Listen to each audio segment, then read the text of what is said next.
Ser bem-vindo, Sr. Morel. Parece-me que sou o primeiro a chegar, Sr. Conde. Efetivamente. Mas e sua irmã? Ela não pôde vir, nem Alexandre. Mas mandaram-lhe recomendações. Thank you. Poder estar à vontade, Sr. Morel. Eu lhe dou os parabéns, Sr. de Monte Cristo.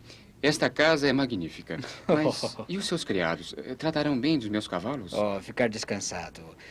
Meu caro Maximiliano, eles são bastante inteligentes para isso. Veja, estão chegando novos convidados. São os Danglars e a Sr. Luciano Debray. Sejam bem-vindos à minha casa, meus amigos. Eu quero apresentar-lhes a Sr. Morel. Senhora Baronesa... Encantado, Senhora Baronesa. Sim, senhora.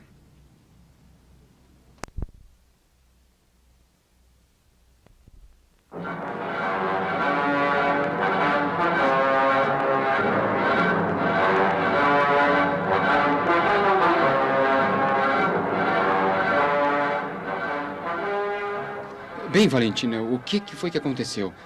Por que mandou me chamar? Maximiliano, meu avô quer deixar esta casa. E Barrois está incumbido de lhe procurar um alojamento conveniente. E você? Vai se separar do senhor de Noirtier? Não. Combinamos não nos separar. Se eu tiver, como espero, o consentimento de meu pai, irei com vovô. E se não obtiver, esperarei a minha maioridade. Faltam apenas 10 meses. E serei então senhora das minhas ações. Terei uma fortuna independente. E o quê? Com a autorização de meu avô, cumprirei a promessa que lhe fiz. Valentina, serei merecedor de tanta felicidade.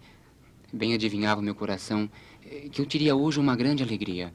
Se soubesse, teria vindo muito mais depressa. Mais ainda do que veio. Eu fiquei cansado de seguir-lhe os passos. Acredita, menina Valentina, que o Sr. Morel parecia voar. Eu fiquei esfalfado. Pois beba um copo desta limonada de meu avô. É um ótimo refresco. Bem, se me dão licença.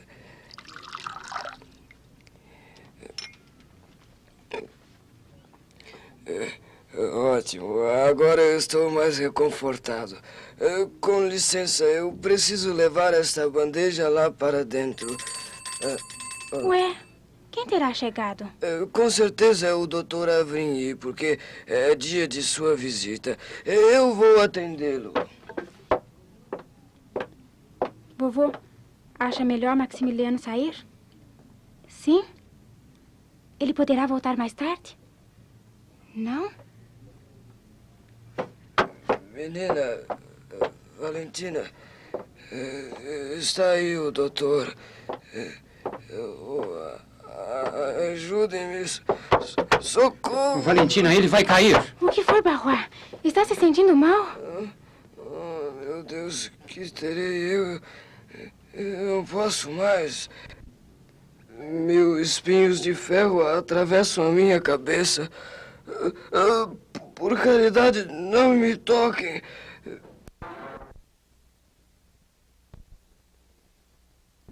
Foi com toda certeza envenenado com a noz de Santo Inácio.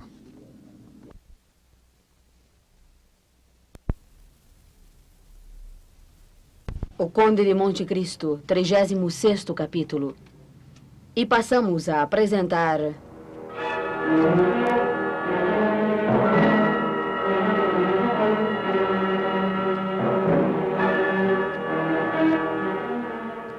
O Conde de Monte Cristo, a história que passa de geração em geração como a suprema aventura.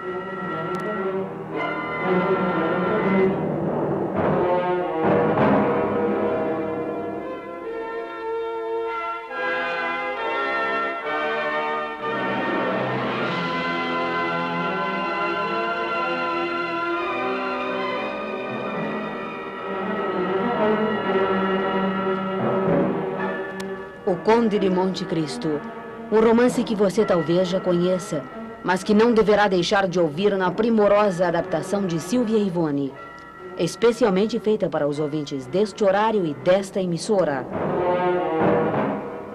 E em seu receptor o capítulo de hoje de O Conde de Monte Cristo.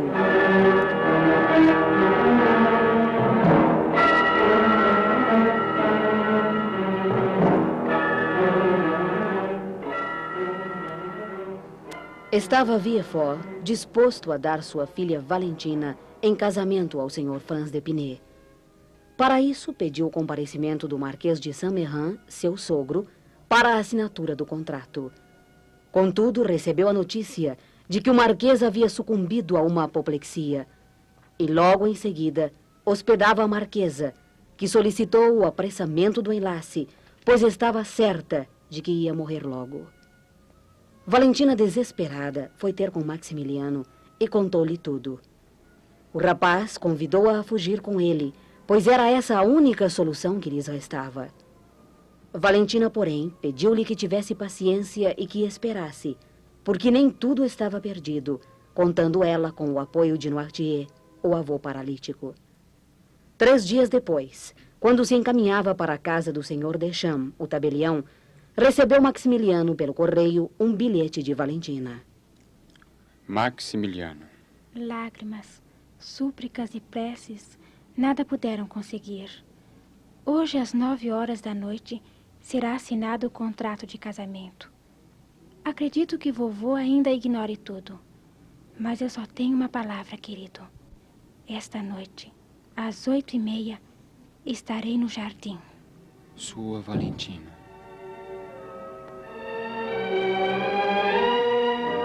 Antes da hora convencionada, lá estava Morel junto à grade do jardim, olhando na maior impaciência por entre as grades do muro, sem nada descobrir. O tempo foi correndo e crescendo a impaciência de Maximiliano. Deram as 9 horas, 9h15, 9h30. O que terá acontecido? É impossível que a assinatura de um contrato leve tanto tempo. Alguma coisa extraordinária aconteceu. Teria Valentina desfalecido no jardim? Preciso saber o que se passa. Decidido a enfrentar todos os perigos, ia atravessar o jardim quando ouviu vozes. Escondeu-se para observar e viu Villefort em companhia do doutor d'Avrigny. Doutor, isso até me parece um sonho. Decididamente, o céu declara-se contra minha família. Que horrível morte a de minha sogra. Meu caro senhor Villefort, não o trouxe aqui para o consolar. Muito pelo contrário. E devo-lhe afirmar que atrás dessa desgraça, que é a morte da Marquesa de Saint-Méran, há outra ainda maior. O que quer dizer, doutor? Fale. Descarregue o golpe. Estou preparado para tudo. Esteve no quarto de sua sogra durante a sua agonia? Estive. Notou os sintomas? Sintomas? A Marquesa teve 3 ataques sucessivos com poucos minutos de intervalo, e cada vez mais fortes. Quando o senhor chegou, ela já estava arquejante e teve a primeira crise. A terceira expirou com todos os sintomas de tétano. Sim. Foi isso que o senhor declarou na presença de todos. É verdade. Mas agora que estamos a sós, digo-lhe que os sintomas de tétano e de envenenamento são os mesmos. Envenenamento? Tenha cuidado com o que diz, doutor. Afinal de contas, o senhor fala ao magistrado ou ao amigo? Ao amigo. Isso porque são tão iguais os sintomas de tétano aos de envenenamento por vegetais que, se fosse preciso assinar a minha declaração, não hesitaria. Por isso, torno a repetir. A senhora de Saint-Méran morreu envenenada. E até poderia dizer de que qualidade o veneno. Sim. Sua sogra sucumbiu a uma violenta dose de brucina ou de estrequinina, que talvez por engano lhe foi administrada. É impossível, doutor. Diga que tudo isto não passa de um sonho. Tenha calma, senhor de Villefort. E diga. A Marquesa foi observada por outro facultativo. Teriam mandado aviar alguma receita sem o meu consentimento? Não, doutor. Absolutamente. A senhora de Saint-Méran tinha algum inimigo? Alguém que tivesse interesse na sua morte? Ninguém, doutor. Valentina é a sua única herdeira. E não acha que ela... Por caridade, doutor, não me fale nisso. Se um tal pensamento pudesse ocorrer-me, eu apunhalaria o meu coração por ter um instante concebido tal ideia. Meu caro Sr. Villefort, Deus não permite que se acuse alguém. Falo somente no acontecimento. Mas tome informações. Conhece algum dos meus colegas em quem tenha confiança? Não posso revelar isso a ninguém, doutor. Seria horrível se outra pessoa soubesse do nosso segredo. Haveria uma devassa em minha casa e eu estaria irremediavelmente desmoralizado. O meu dever é o da humanidade. Eu teria salvo a senhora de Saint-Méran se a ciência pudesse, mas, visto ter morrido, devo dedicar-me aos vivos. Portanto, sepultemos esse terrível segredo no íntimo dos nossos corações. Mas faça as maiores diligências, porque pode acontecer que isto não pare aqui. E se chegar a achar o culpado, hei de então dizer-lhe: o senhor, que é o magistrado, cumpra o seu dever. Obrigado. Obrigado, doutor. Agora voltemos para casa. Preciso atestar a morte da senhora Marquesa de Saint-Méran. Que horror, meu Deus. Então a avó de Valentina foi envenenada. Não. Eu não posso permanecer oculto aqui no jardim. O meu lugar é ao lado da mulher que amo. Irei até a câmara mortuária. E seja o que Deus quiser.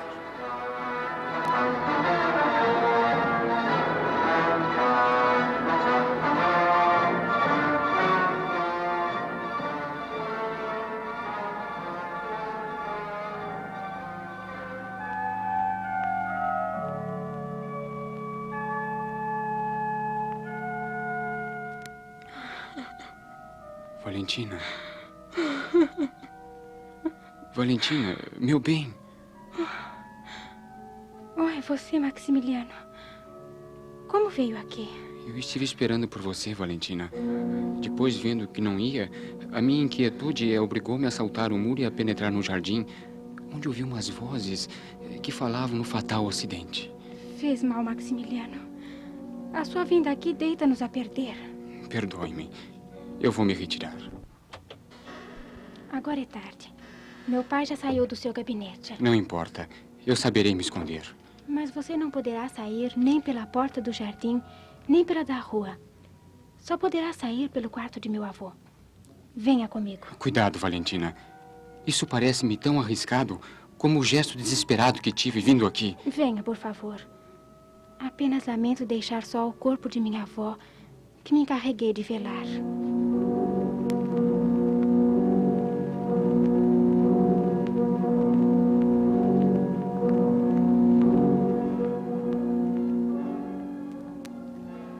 Entre, Maximiliano.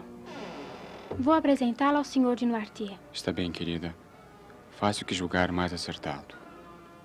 Vovô, ouça-me com atenção. O senhor bem sabe que a minha avó expirou há 1 hora e que não tenho mais ninguém no mundo a não ser o senhor?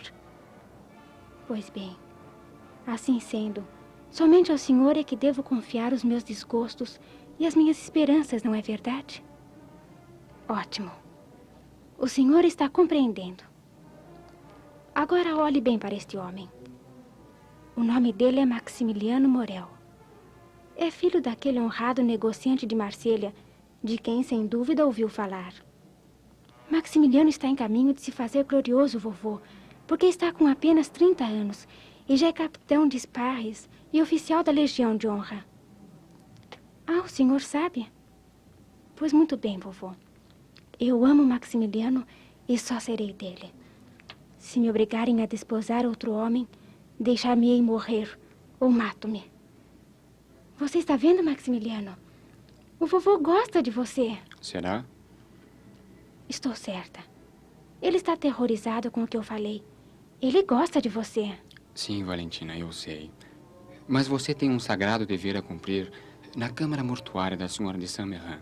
Eu ficarei aqui com seu avô e lhe contarei toda a minha vida. Mas, Maximiliano, eu... Vá, minha querida. Eu hei de me entender com o senhor de Noirtier.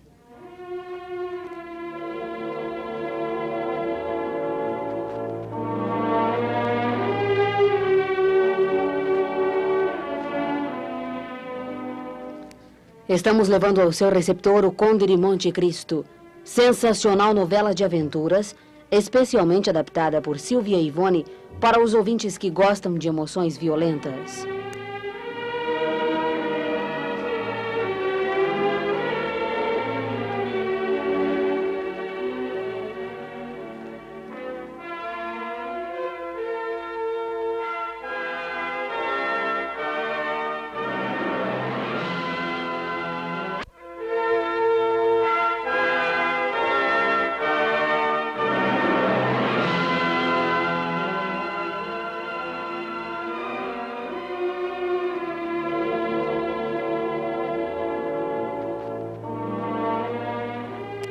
E continuem ouvindo as sequências finais do capítulo de hoje de O Conde de Monte Cristo.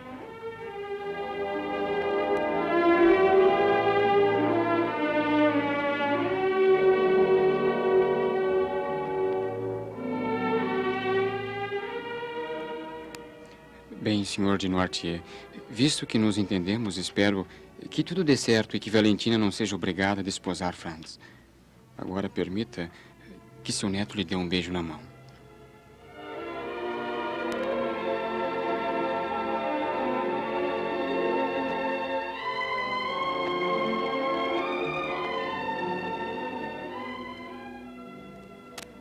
Bastante pomposo o enterro da senhora Marquesa. Não acha, senhor Conde? Yes. Bastante pomposo.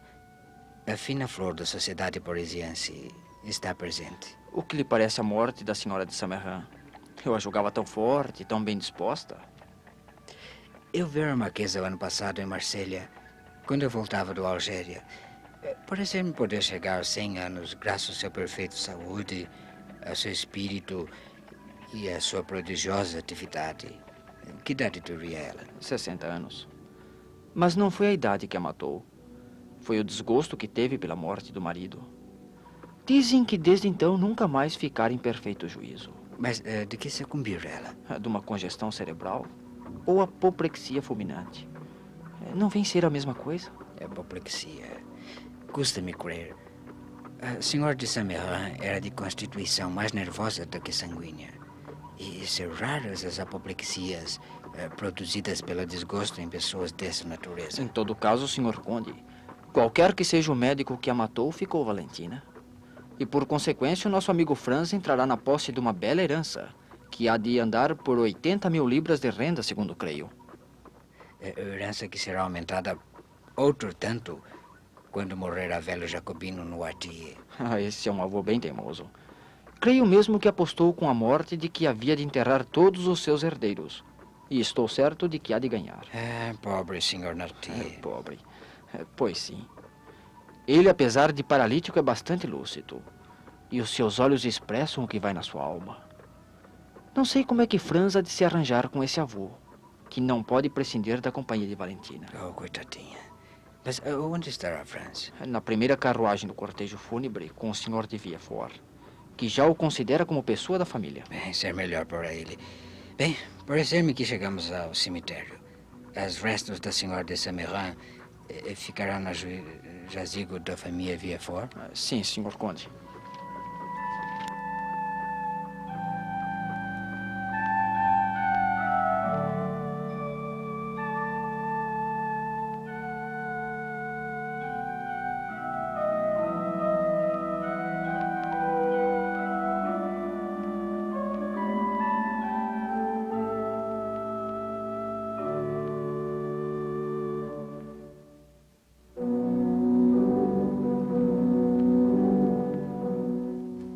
O cortejo chegara ao cemitério.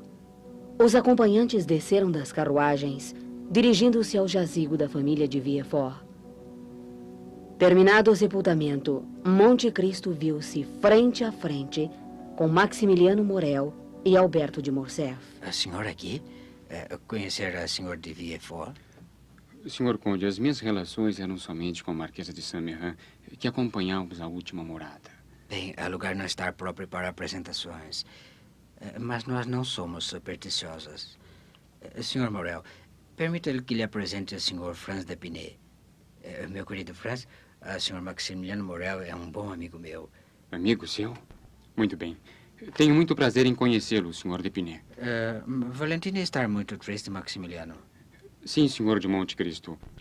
Numa tristeza que chega às raias da loucura. Esta manhã estava em tal desesperação que não parecia a mesma. Eu lamentar muito. Bem, lá está a senhora de Villefort. Vai voltar com ele, Alberto? Sim, senhor Conde. Ele disse que tem uma revelação grave a fazer-me. Pois esteja à vontade. E qualquer dia, se lhe sobrar tempo, vai me fazer uma visita, sim? Claro, senhor Conde. Com licença, senhores, e até qualquer dia.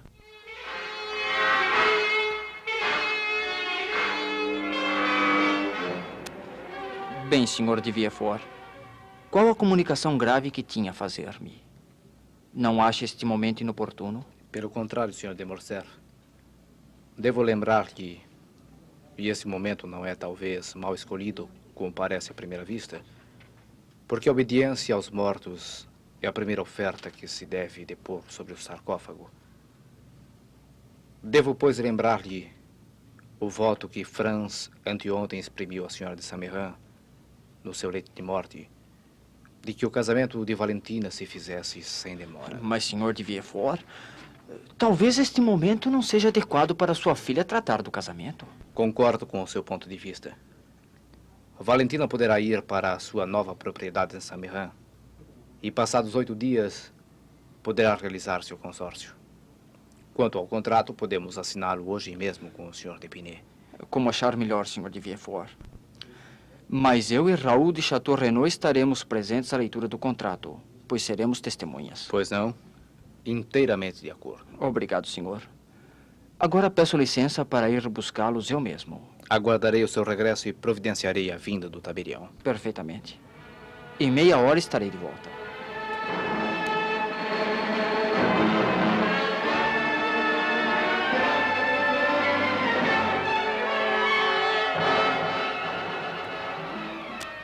Senhor de Villefort, pode ordenar a leitura do contrato. Pois não. Pode começar, senhor tabelião. Sim, senhor. Senhor Franz de Quesnel, barão de Epinay. Devo antes preveni-lo da parte do senhor de Villefort de que o seu projetado casamento com a menina Valentina mudou as condições testamentárias do senhor de Noirtier para com a sua neta e fez que ele alienasse inteiramente os bens que deveria transmitir-lhe. Contudo, deve-se notar que o testador, não tendo direito de dispor, senão da parte de seus bens, pode declarar nulo o testamento a qualquer tempo. Não é exato, senhor de Villefort? Sim. Mas desde já previno o senhor de Epinay de que, enquanto eu for vivo, nunca o testamento de meu pai há de ser anulado. A minha posição proíbe-me até a sombra de um escândalo. Está de acordo comigo, senhor de Epinay? Com licença, senhores. O que há, Barrois? Por que vem nos perturbar? Desculpe, senhor de Villefort, mas desejo lhe informar de que o senhor de Noirtier deseja falar imediatamente ao senhor Franz de Quesnel, barão de Epinay.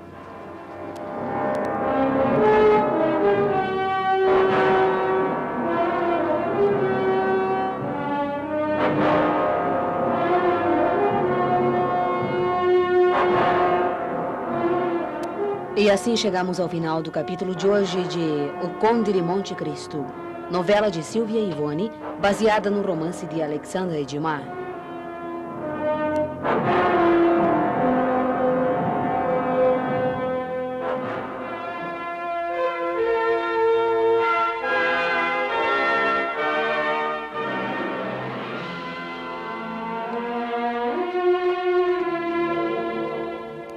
Somos gratos pela sua atenção e aqui deixamos o convite. Não percam um só capítulo de O Conde de Monte Cristo. A história que passa de geração em geração como a suprema aventura.